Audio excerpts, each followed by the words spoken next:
Hello and welcome to another edition of Local Heroes. Today we're on the Battleship Alabama in Mobile, Alabama, at Battleship Memorial Park. It's a fun-filled family destination that you don't want to miss.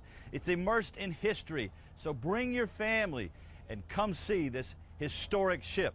Today we're talking to Mr. Chuck Wheeler on Local Heroes. So stand by, come back, and you'll hear more of an interesting Local Heroes story.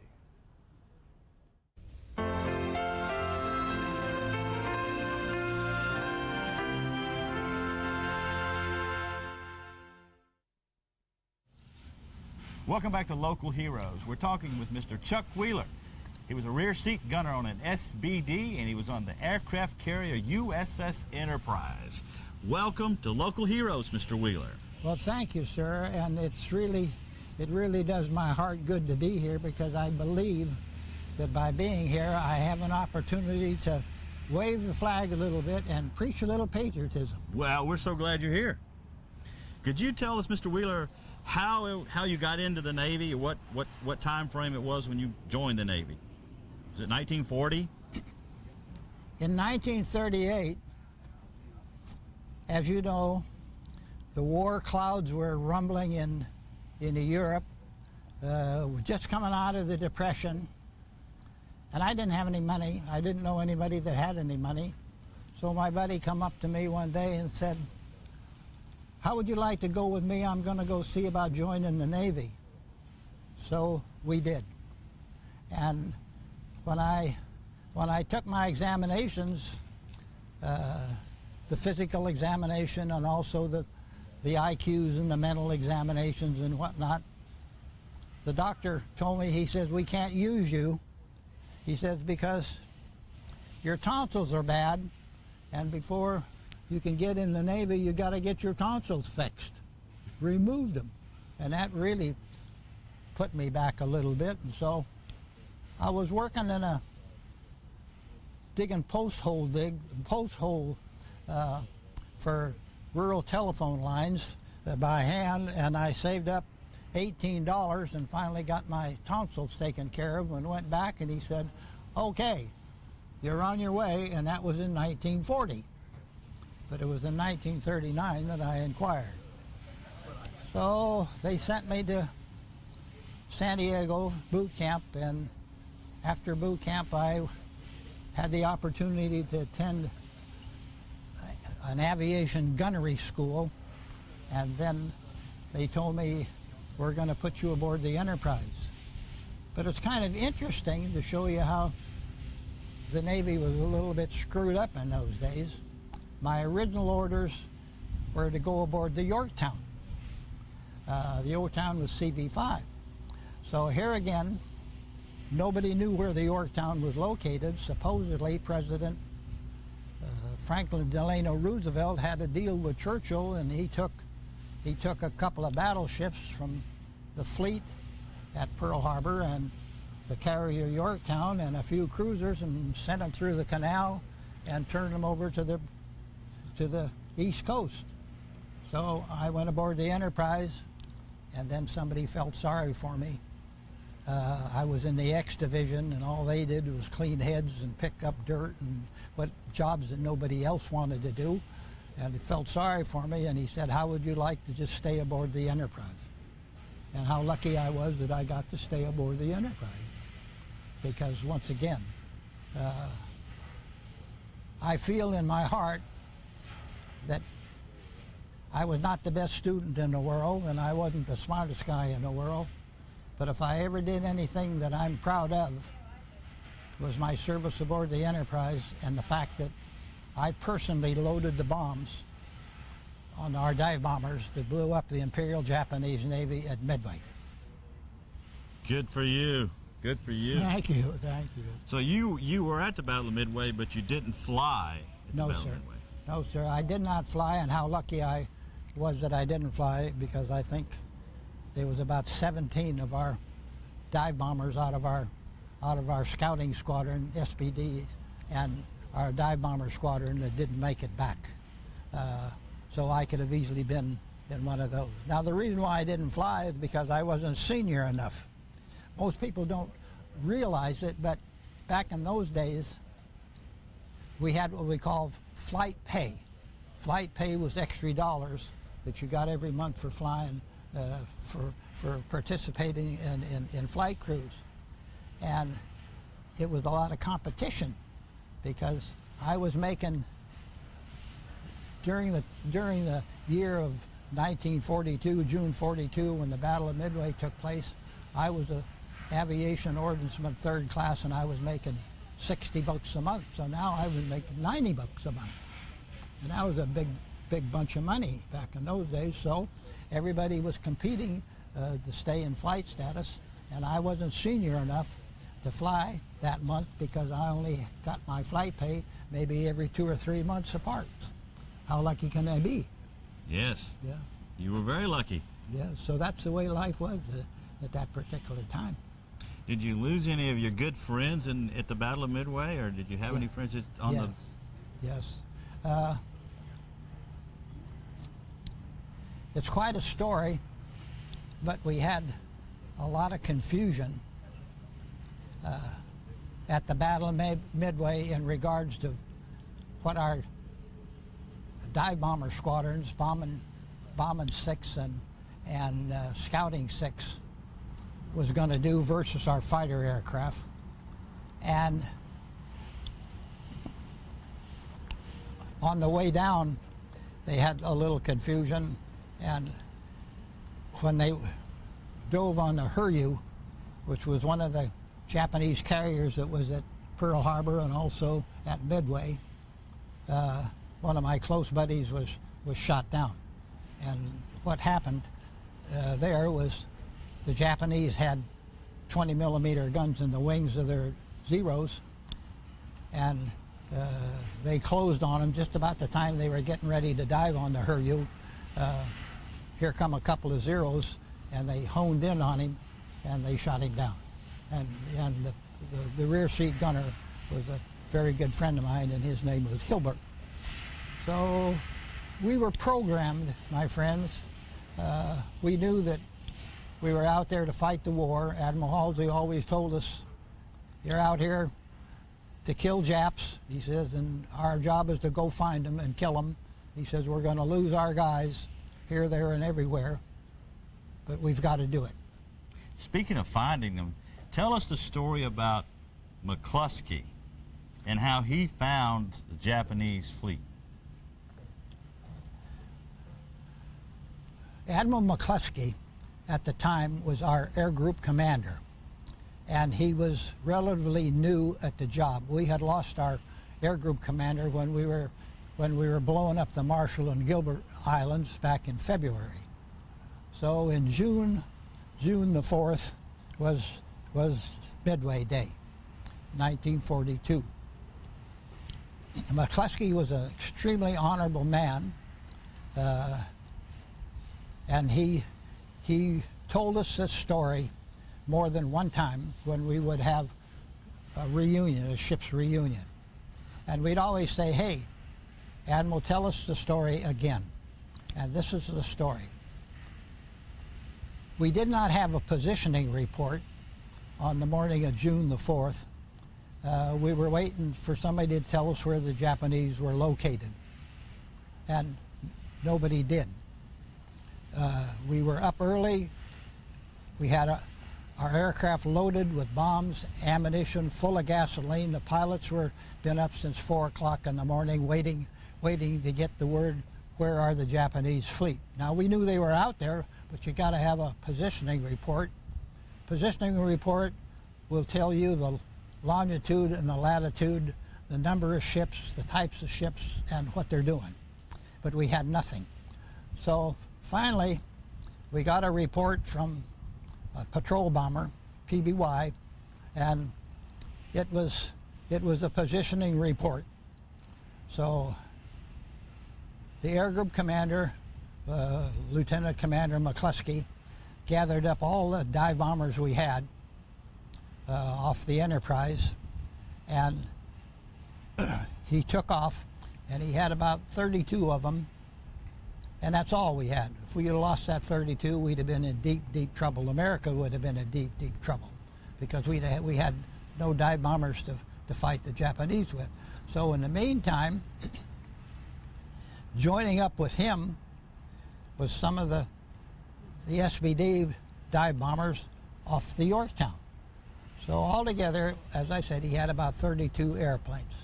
So when he got over the spot that the positioning report indicated that the Japanese were there was nobody there, nothing there except the open sea. So he said, what do I do? And this is the way he talked. He says, what do I do? He says, if I go straight, where am I going? If I turn right, where am I going? However, if I turn left, I'll go to Midway, and they're blowing Midway up. I don't want to go there. And then he said he heard a little voice in his ear, and the little voice said, turn to the right. But due to the fact that he was having trouble with some of the other airplanes, or I should say the pilots were having trouble with some of the airplanes, oxygen trouble, and he was worried about getting down too low and not making a really coordinated attack. They were flying at 18,000 feet, so they dropped down to about 14, and then the gasoline needles on the gas gauges began to flicker, and do I have enough gas to find the Japs, blow them up, and then get back to the carrier? I don't know. And then he said, I heard this voice again, and the voice this time didn't waste any time, and it said, hey, turn to the right. So he turned to the right, and he run for a little while, and he looked down and he saw a ship, and he knew it was not a American ship. It had to be a Japanese fleet ship in that area. It looked like a light cruiser. So he said, I picked up its course, and I run its course for a few minutes, and then I stood up in my cockpit and pushed the nose over so I could look way, way ahead over the horizon. And he said there was 4 Japanese carriers. And those 4 Japanese carriers was a Akagi, which was the flagship, the Kaga, which was the sister ship, and he had the Hiryu, and there goes my Alzheimer's disease. There's another one. Zokakyu. Yeah, Zuikoku. No, the Zuikoku and the Shokoku were not there. They had been damaged in the Coral Sea battle. That was the Kaga and the Kaga, the Soryu. Yeah. So there was the 4 Japanese carriers. So McCluskey ordered them on the way down, and you won't find this in history books. He told Dick Best, which was the squadron commander of Bombing 6, he says, you dive on the Akaga, and he says, I'll dive on the Akagi, and the rest of them will split them between the Hiryu and the Soryu, and they did. And I knew Lieutenant Best very well before he died. He said when he pushed over, he was at around 14,000 feet, and he pushed over and he was coming down about 240 miles an hour, 70 to 75 degrees, down like this. And he said he put his eye to the gun sight, and about that time he saw an instruction coming from the left side, and it was McCluskey with his dive bombers. And he said, I had to pull up. Now just think, this man's on target, coming down that speed at that angle, controlling that aircraft, and he's got to pull completely off a target and then get back on again. So when he got back on target, he was not over the Kaga like he was supposed to be. He was over the Kagi, and he had a pilot by the name of Ensign Kroger, or Lieutenant Kroger, and Ensign Weber flying wing on him. And those 3 guys sank the Akagi all by their lonesome self. And they hit him with 1,000-pound bombs. 1 midships, 1 aft, right smack in the middle of the flight deck, and the other one went through the edge of the flight deck and exploded in the water. And that was the end of the Akagi. Those same 3 pilots, they dove later on in the afternoon and they dove on the Huryu. And those three guys sank the Huryu. So just think, in the history of the United States Navy, three guys sank two Japanese aircraft carriers in the same battle. In the same day. In the same day, and it'll never be repeated again. There's no way it possibly could be. And Mr. Wheeler, we're going to have to stop right here. Yes, we're going to sir. take a short break. Don't go away. We'll be back with more local heroes from the Battleship Alabama right after this.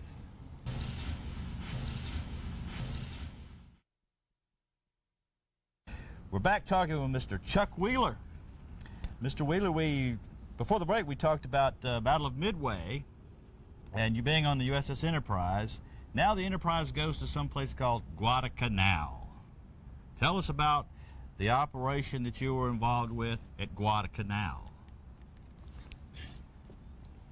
Guadalcanal, as far as the sailors were concerned, we had no idea where it was. I didn't know any of the officers that really knew where we were going, but we were told we were going to the South Pacific. And then when we got to the Tonga Islands and the ship tied up at Tonga Taboo, the Marines were already there with some transports and some Marines that were going to storm ashore at Tulagi, which was right across the bay from Guadalcanal. So we thought, so what, we'll go down there and do what we need to do. However, when we got there, it wasn't too long that we all realized that the rear end, the rectum of the South Pacific was Guadalcanal. It was a terrible, terrible place to be, and a terrible, terrible place to go ahead and try to fight the war. Malaria, dengue fever, bugs of all types, creatures that would bite, rats, no matter where you went on those islands, this is what you had to contend with. So our Marines went ashore at Tulagi with very little opposition, and I was up on the flight deck watching them, and I could see them where our cruisers were blowing the place up. It was about like 10 o'clock in the morning, and we could see our dive bombers making runs on the airfield and the buildings and the supply dumps and whatever they had. So it was quite a show, and I remember sitting up on that flight deck watching what was going on, and then we got word that everything was going very easy for us, very, very easy. They had a little trouble at Tulagi, and the reason why they had trouble at Tulagi is because it had caves on it, plus the fact the Japanese had their Imperial Navy troops, which were highly skilled like our Marine Corps. And there was something like 1,800 of them on the island, and our Marines killed every one of them, down to the last man. And then I tell everybody, our Marines, without our Marines, we'd have still been fighting that war. However, they had a soft heart, and when I take people through the museum at the Naval Air Station in Pensacola, the Aviation Museum, and I talk about the Marines, I tell them, without the Marines, we would have had a hard time, but they had a soft part in their heart. There was some women and children that were on the island of Tulagi, and our Marines took care of them. They erected tents for them, and they found food for them, and they made peace talks with the powers to be of the Japanese Navy to take them home. And I thought, I can't believe that they would do that, but that's the way our Marines were. So we really won the war in Guadalcanal. We lost the Wasp, and well, first I'll go back and I'll include the Battle of the Coral Sea as far as Guadalcanal, because it was all the same area. We lost the Lexington at the Coral Sea Battle. That was our first line aircraft carrier, and then we lost the Yorktown at Midway, and then the next one was the Wasp. The Wasp was a little bit smaller than the Hornet or the Enterprise, and she was refueling, of all things, and Japanese submarine commander, extremely skillful, hit her with 3 torpedoes, and before you know it, she's completely on fire, and she's on the way to the bottom. And I have friends, not many of them left, but one of them tells this story. He said, after he realized that the ship was sinking, they had abandoned ship, and everybody had supposedly a job to do, throw everything over the side that would float, get all the life rafts and pitch them over the side that would float, pieces of wood, you name it, so the guys could hang on to it.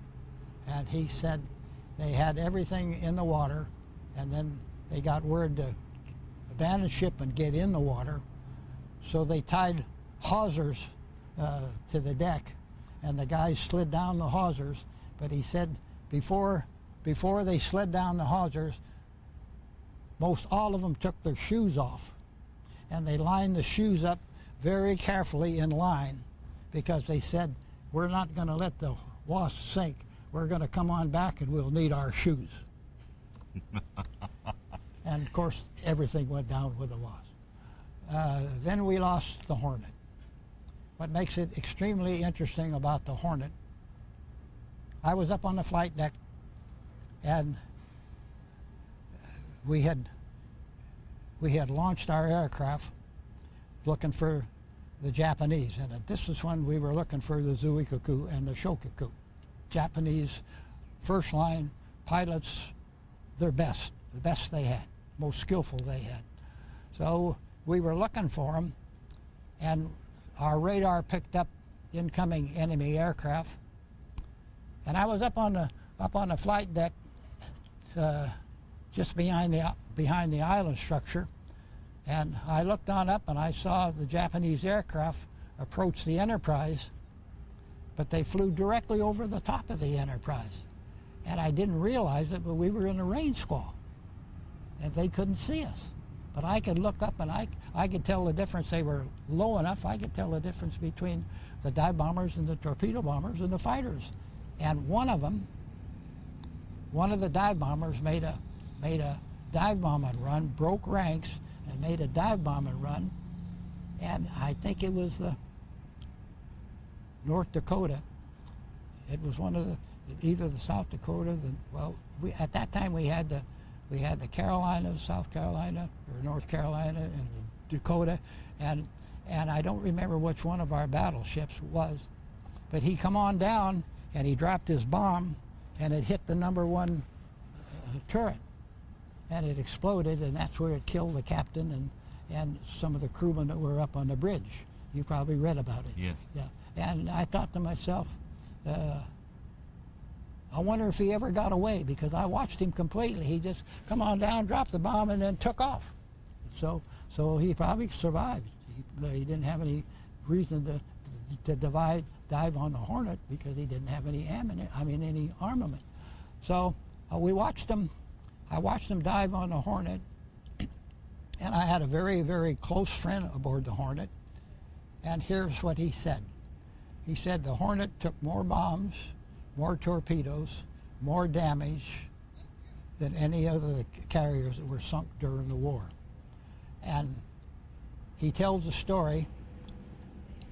He was a very brave guy, and he got the Silver Star during the Battle of Santa Cruz. And he was aboard the Hornet. And this is what he said. He said, I was up on the flight deck, and I saw this Japanese dive bomber come on down, and he didn't drop his bomb, and everybody kept thinking he's going to drop that bomb, but he never did. And he crashed just alongside the bridge on the island structure. It disintegrated the aircraft, but the bomb went through the flight deck. And the next deck down was the O1 decks, and the bomb lodged on the O1 deck. So he said the chief come to him and told him, hey, McFetrich, you go on in there and see what you can do with that bomb. And I said, well, why didn't you tell the chief to go do it? And he said, the chief told me to do it, and I said, how about you coming with me? And he said, no. I don't blame him. So in the meantime, McFetrich went in that compartment. He had to go down a long passageway, and there was armories on both sides of the passageway, and he found out where the bomb was. It was right up by one of the officers' ready rooms, and it was rolling around, so he tied it up. And then he was going to take the fuse out of it, but the Japanese had a fuse. It was a booby-trap fuse. If you tried to take it out, it would blow up, and it was crushed anyway. So he said they tied it on up, and then after the battle, he and a couple of guys drug it, and then they had to take it up a short ladder, and they threw it over the side. So he got the Silver Star for bravery, and I used to ask him in years, what good did that Silver Star do you? And I didn't know, but it'd give him another $10 or $15 a month on his retirement. And I said, just think of all the beer you could buy with that $15. And I said, I never got turkey, and you wind up with $15 worth of beer every month. But anyway, that was his story. But he was a real brave guy. He went on and got into a patrol bomber squadron. And believe it or not, he saw an Emily one day, and he was the nose gunner with the 250 calibers. And they come up behind the Emily, and he shot the thing down. But they wouldn't even give him an air medal. They were pretty stingy with giving their enlisted personnel air medals and Silver Stars and things like that. We're going to have to stop right there, Mr. Wheeler. Yes, sir. Because we've come to the end of the show, but we're going to do another one. Yeah. So join us next week for another Local Heroes with Mr. Chuck Wheeler. Thank you for watching this edition of Local Heroes here on WKFK DTV7, where each week we bring you a story about a veteran, unedited, unchanged, and in their own words. So join me again next week here on WKFK DTV7, or visit our website at WKFK.com for archive shows about local heroes.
Hello and welcome to another edition of Local Heroes. Today we're on the Battleship Alabama in Mobile, Alabama, at Battleship Memorial Park.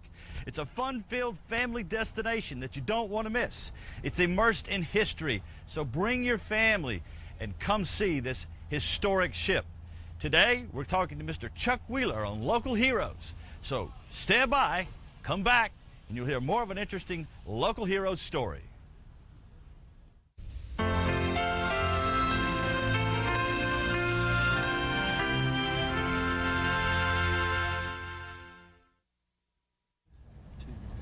Welcome to Local Heroes here on WKFK TV7. Today we're coming to you from the Battleship Alabama in Battleship Memorial Park in Mobile.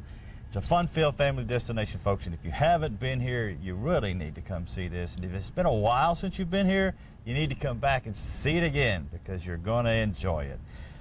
On our last show, we talked to Mr. Chuck Wheeler, and we're going to talk to him some more today. Mr. Wheeler, you were on the USS Enterprise.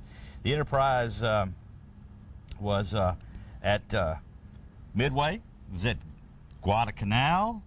And let's pick up your story from Guadalcanal.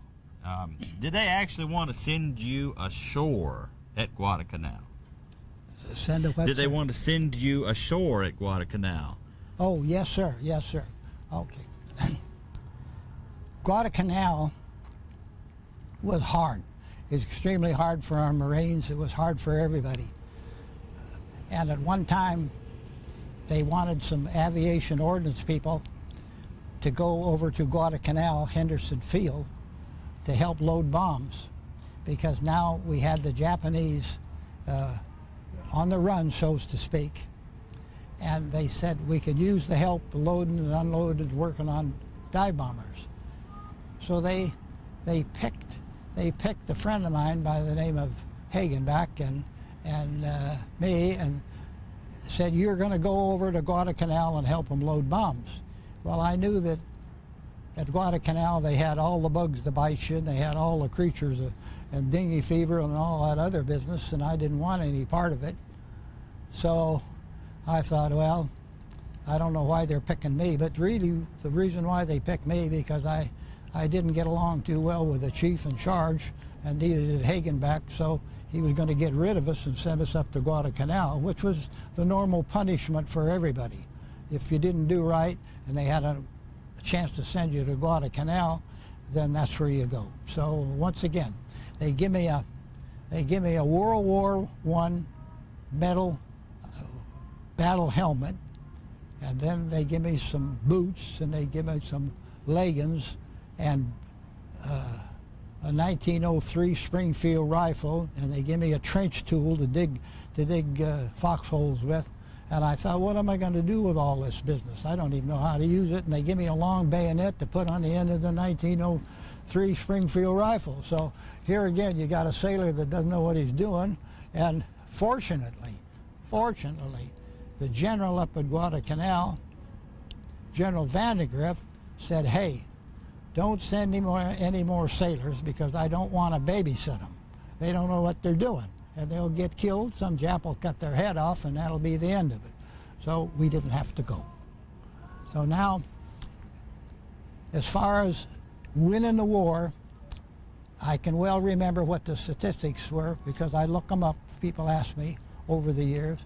We lost 24 of our first line cruisers, battleships, or not battleships, but cruisers and destroyers and carriers, train vessels, which would be like oilers and supply ships. We lost 24 ships fighting the battle at Guadalcanal. The Japanese, believe it or not, lost about the same. We killed a lot more Japanese than they ever killed Marines, by far. The advantage that we had, we could always replace whatever we lost. The Imperial Japanese Navy could not do this. So over at Guadalcanal, we wiped out the Japanese. Our Marines wiped them out. They were the top of the line troops that had gone all the way from the Philippines down into the Dutch East Indies and Burma, and all the way into Guadalcanal and Tulagi. So they were hurting. We shot down many aircraft. Many of them were off the Zuikaku and the Shokaku, and also the Japanese were very skillful with their land-based aircraft. Most of them were fighters at the time, and they had them it was called the slot. It was the waterway.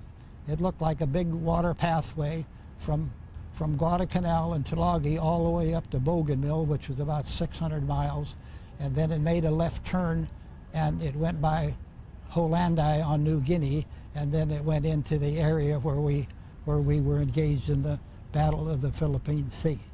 Now, what makes it interesting in the Battle of the Philippine Sea, by the time that battle started, we probably had 10 aircraft for every one that the Japanese had. We probably had 16 or 17 aircraft carriers, counting the Jeep carriers and also our Essex class carriers, and they didn't have but 2 or 3. I think they had the Shokaku and the Zuikaku and one more. So we wanted to set a trap for them because they were reluctant to come on out and fight us head on. They would have preferred a night battle with battleships because they were better than we were at night operations with their surface vessels, like their destroyers and torpedoes and their cruisers and battleships.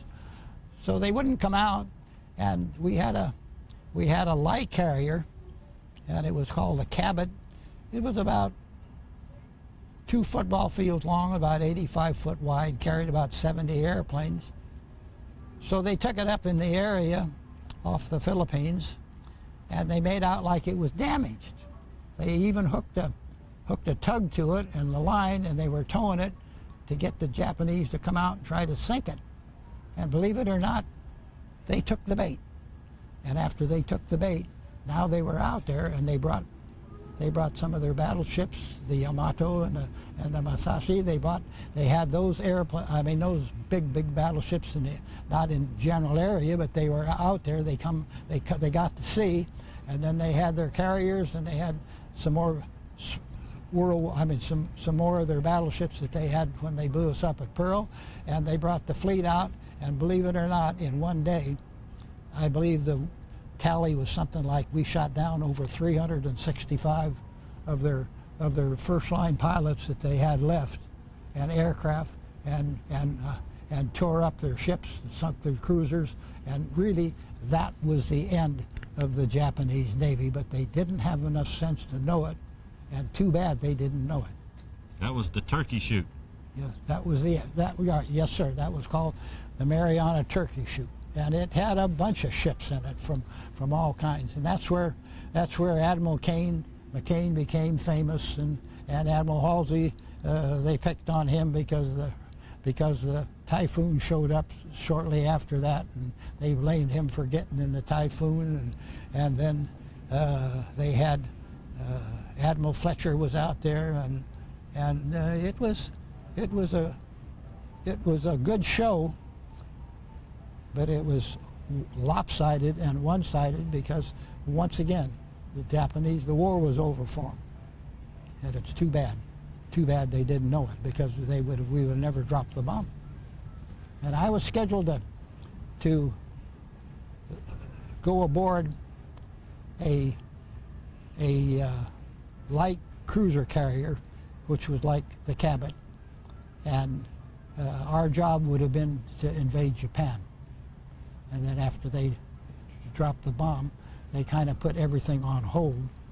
And then shortly thereafter, I don't remember what was a little bit before, a little bit after, but we had a Japanese Zero come on down, and he dropped his bomb and tore up our #1 elevator, flew through the air, about 400 feet in the air, some of the guys said, and then we had no way we could fly off the carrier, so they turned around and sent us back to Pearl Harbor.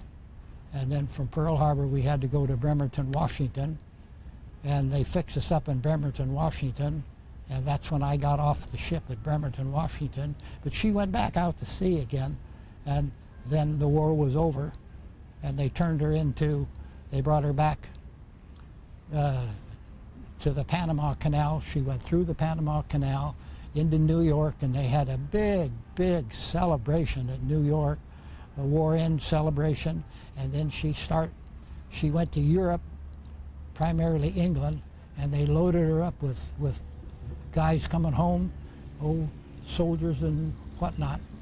Guys coming home, they loaded her up. They had hundreds upon hundreds of cots on the hangar deck, and they brought our guys home. And then after the war, and this is a sad story, we wanted to get the Enterprise and turn her into a shrine like the Midway is out in San Diego. So we had established an Enterprise Association at the time, and some of the guys that were in this Enterprise Association went to the Pentagon, and they talked to the Secretary of the Navy, and his name was Gates.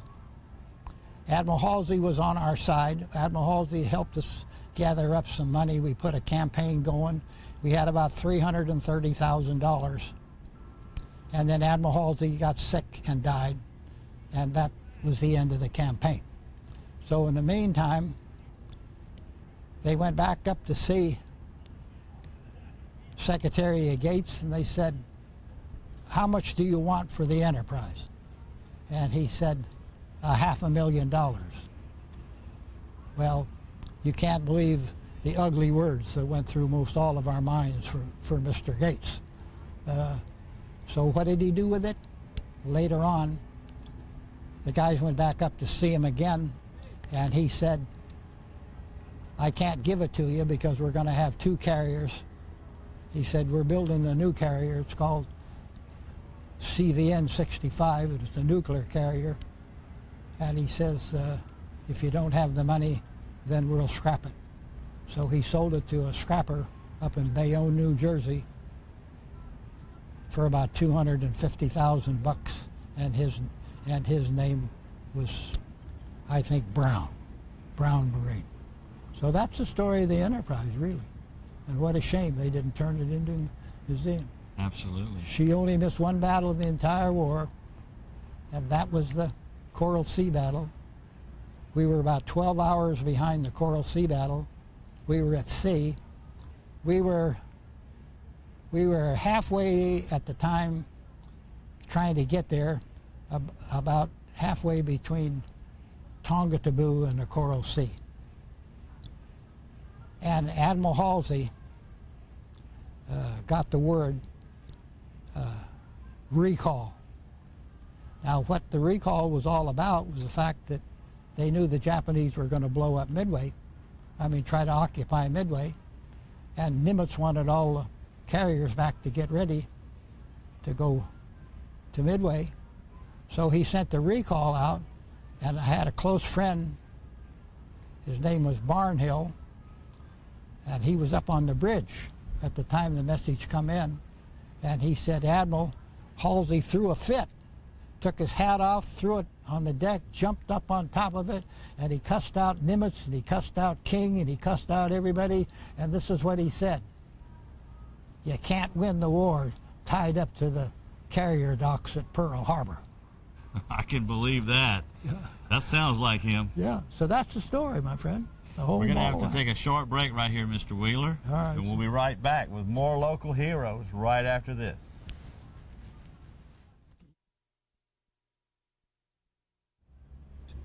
Welcome back to Local Heroes, coming to you today from the Battleship Alabama in Mobile at Battleship Memorial Park. We've been talking to Mr. Chuck Wheeler. Mr. Wheeler was on SBD's dive bombers. He was the rear seat gunner, and he was also an armor, and he was at the Battle of Midway. He was at Guadalcanal. He was at the Marianas Turkey Shoot. And we want to talk, Mr. Wheeler, now about a kamikaze that actually hit the Enterprise. But what makes this interesting is you actually have a piece of that kamikaze in your hand right now. So could you tell us that story about the kamikaze hitting the Enterprise? Yes, sir. The skin of the Zero that crashed into the ship, they found it in the elevator pit because that's where they picked up his remains, as well as parts of the engine and the skin of the aircraft. It looks to me like it's duraluminum. It's pretty hard, like our skin was on our aircraft as well. Now here's the story about him and how skillful he was.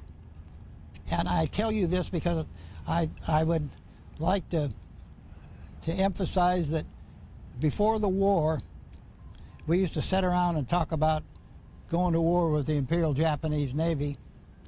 And our pilots, the pilots that were in our squadron, and I would listen to them.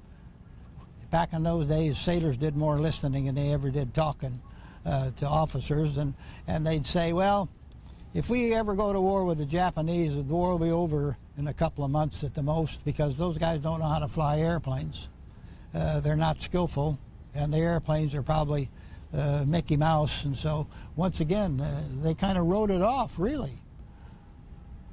But now I'd like to tell you about the kamikaze that blew up the #1 elevator and put the Enterprise out of commission. And if you'll think that the Enterprise was out there before the war, and we went through the entire war, all those battles, we took 13 bombs while I was aboard her. Nobody could sink us, but yet, and get us out of commission, but 1 0 pilot flying with about like a 500-pound bomb dropped on us, and he's the one that put the Enterprise out of the war, so to speak. And this is the way he did it. We were under attack, and it was off of Okinawa.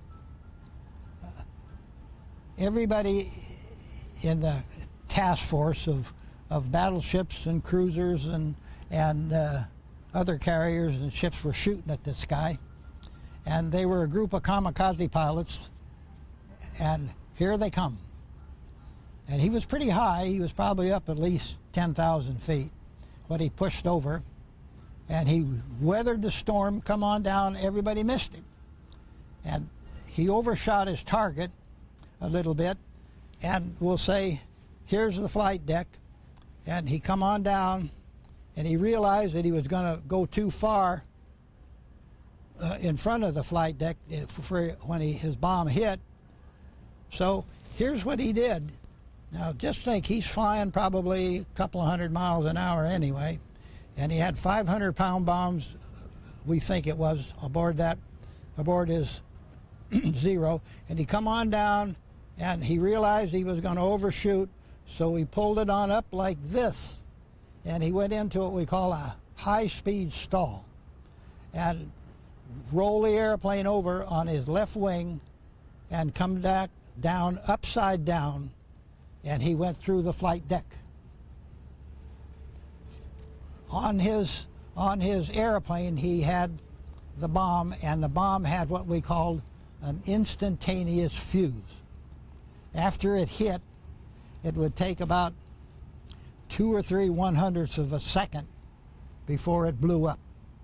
So it had enough time to penetrate the hangar deck, which was a 2-inch steel deck, and then the hangar deck being down, and excuse me, in the hangar deck elevator, in the elevator that where the big hydraulics would take the elevator up and move it down.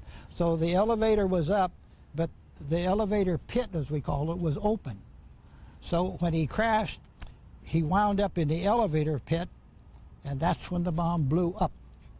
So all that force of the bomb went up, and when it did, it took the elevator and completely tore it away from the hydraulic uprights, and the thing flew through the air. And the guys that saw it, they said it went up in the air at least 400 feet, and it hit the water. And some of the guys that had been blown overboard off the Enterprise, they swam over to it, and they stayed on it and used it as a raft. And then finally, that was really the end of our operations, because we could not fly airplanes off the carrier anymore. And that's when they sent it back to Pearl and Bremerton, Washington. But just think how skillful that guy was, and all those years everybody thought the Japanese are blind, bow-legged, buck teeth. They don't know how to fly airplanes. But it was a big difference. But this in your hand right here is actually a piece of that aircraft that you retrieved as a souvenir. This piece right here. Yeah. Okay, now the guy that went into the elevator was the hangar deck, or the flight deck bosun mate, and he was in charge of the flight deck. He was in charge of the plane pushers, the plane handlers, the gas crews, you name it. The only thing that he wasn't in charge of was the ordnanceman and the machinist mate, because they belonged to the squadrons. So he's the guy that went down into the elevator pit while it was still smoking and burning. And he's the guy that picked up what we have here.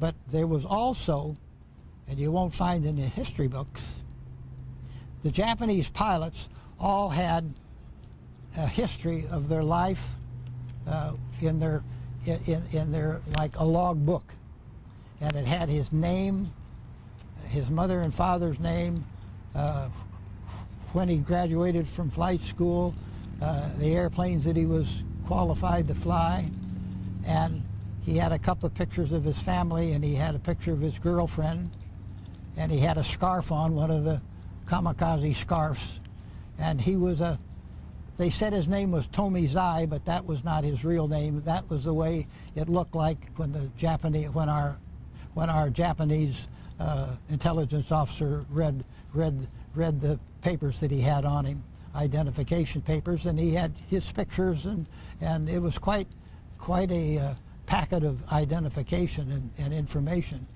So what they did to it, with it, when I say these are the powers to be on the ship. They kept what we have here, and they kept part of the engine. They had part of the pistons in the engine and the rods, cylinder rods, but they took all his personal belongings, his pictures and whatnot, and they sent him back to his family, which I thought was the right thing to do. Yes, yeah. Absolutely. So that's the story, and what is interesting to me is how skillful that guy was, and he was a flying chief petty officer. Yeah, wow. Yeah. But we also have a piece of the parachute cord that came from the kamikaze pilot. Well, the reason why, the difference between some of them wearing parachutes and some of them that were not wearing parachutes. This guy was not a designated kamikaze pilot. He was too skillful. And the designated kamikaze pilots, the ones that they interviewed right after the Mariana Turkey shoot. And that's when they organized the kamikaze group, and that's when they also had the Baka bomb. You know what? Yes. Okay, the Baka bomb was nothing more than a flying torpedo, or a flying bomb, I should say. So those guys were designated, and they were programmed to die. So why wear a parachute? Why wear a parachute? Yeah, but this guy was not a designated kamikaze pilot. He just made up his mind. Supposedly, nobody knows, but he just made up his mind that if he got over a carrier, he was going to sink it, blow it up, and that was not unusual for him. We picked up a Japanese Kate pilot and his crewman. This was in the Battle of Rennell, and we shot the Kate down, and we took the kamikaze pilot, the torpedo plane pilot, the Kate pilot, and his crewman. They brought him aboard the Enterprise, and the first thing he wanted to do, he wanted some way. He said he wants to kill his rear seat gunner because it's not honorable to be a prisoner of war. So they told him, you're not going to get anything, so they threw him in a brig. And he was in the brig, and my buddy Marine was guarding the brig at the time when he was in there with his rear seat gunner, and he didn't want the rear seat gunner in there, and he started to kill him, choke him, and whatnot. And so they took the rear seat gunner, the listed personnel, took him out of there, and they put him in another portion of the brig. Well, that pilot started to scream and holler, waking everybody up at nighttime.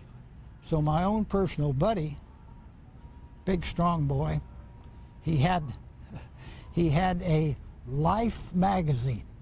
That was a long time ago, Life magazine, and he also had some weights, lead weights. So he rolled the lead weights up in the magazine, and he went into that brig, and he beat that Japanese flight officer to where he couldn't even move, so to speak, and that shut him up so they could all go to sleep. Mr. Wheeler, we've come to the end of our show. Yeah. But I want to thank you from the bottom of my heart for your service to our country. We all owe you guys a tremendous debt of gratitude. I want to thank you, sir, for my freedom today. So thank you for being here on Local Heroes. Well, I certainly thank you. But as I tell everybody, there weren't no heroes out there. There were some heroic deeds, but it was our job. Well, you did it well. Yeah. Now that's the part I like the best. Yes. Thank you for watching this edition of Local Heroes. Join us again next time for a very interesting story.